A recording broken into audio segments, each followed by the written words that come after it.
It's the most wonderful time of the year, so why not celebrate with some festive episodes of the Pokemon anime? Oh, what about that Christmas episode from the X and Y series? Wait a minute, you're telling me there wasn't a Christmas episode?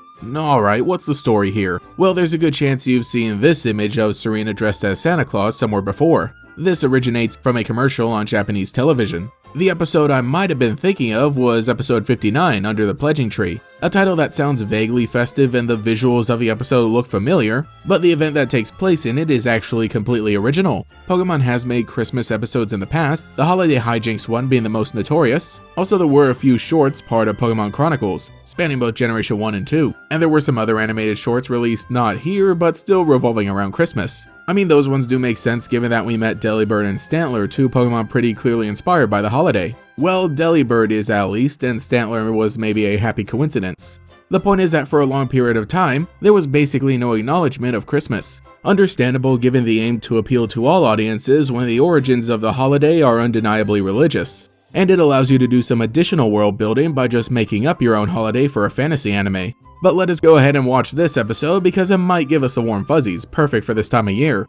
So episode 59, Under the Pledging Tree, follows Ash, Serena, Clement, and Bonnie in the middle of Coumarine City, right after Ash has defeated Ramos in a gym battle. They notice people are setting out decorations and learn of an upcoming annual festival that will be celebrating the bonds between people and Pokemon. The main festivities will take place under a giant tree known as the Pledging Tree. Really interesting to make it exclusive to Coumarine City, but I do like the idea given that it is a more local tradition and matches the natural theming of the city. Inspired by an old legend, trainers are meant to give a gift to their Pokemon. So not really the mutual gift giving of Christmas, but I do like how it creates something original. All of the Pokemon stay with Bonnie while Clement builds a gift, and Ash and Serena head into town to do some shopping. Did I say shopping because I really meant shipping? I'm joking, but I definitely see why people like the two of them together, because they do get a lot of cute moments. And 100% Serena has an obvious crush on him, though they do split up to cover more ground, and while Serena has luck finding exactly what she wanted to get, the main conflict falls on Ash, who's having trouble figuring out what he should give his Pokemon. A uniquely Ash Ketchum kind of dilemma because while he no doubt cares about his Pokemon, a formal holiday such as this one seems like the exact struggle he would have.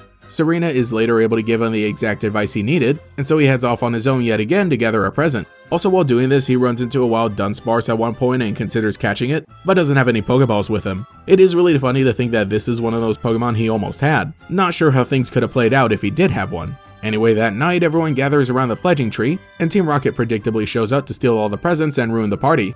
I think this battle isn't anything too amazing. I mean, they even comment on how quickly they're defeated, but it serves as a final piece of conflict before we get to the nice ending where all the Pokemon get their presents. I do like that the majority of the second half is dedicated to just having a nice little time together. Clement making a really cool music box, Serena giving some accessories for the upcoming Pokemon showcase, and Ash gathering a bunch of berries, like a bunch of berries. And Serena even gets a present as her mom had sent over a dress to wear the next day. And at the very end, Ash gives her a present as well, once again being one of those cute little moments. I think this is a fun episode, and again, even though it isn't blatantly a Christmas episode, it carries the kind of vibes of one, though it still stands outside of the holiday. But it doesn't really stand on its own all that well. I'm not saying that's a bad thing, but watching it back, I realized just how connected it is to Serena's storyline. But also a lot of key pieces are planned for the immediate next episode where she participates in her first Pokemon showcase. Not doing like a full review of that episode, maybe I'll talk about the entire storyline some other time, but needless to say, Serena's first Pokemon showcase doesn't really go all that well. After suffering a tremendous defeat, falling a step behind her rival Shauna, and having a nice touching moment with her Pokemon, Serena decides that it's time for a change, and we end the episode on her new look,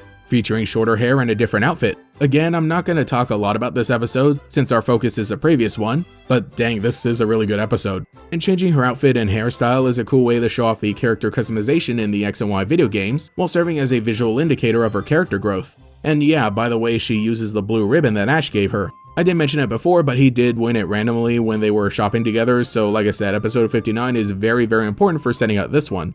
At the end of the day, I think Under the Pledging Tree was a fun time for being Christmas, but not really. If by chance you make a list of festive moments to watch during this time of year, I do think it deserves a spot alongside the more winter-themed ones. But I would recommend watching it last because now I kind of feel like rewatching all of X and Y. Though let me know what you think about it in the comments below, and if you think it was meant to connect to Christmas or if you think it should have been more obvious. Also tell me which holiday episode from the entire series was your favorite. There's a good chance I've already done a review on it.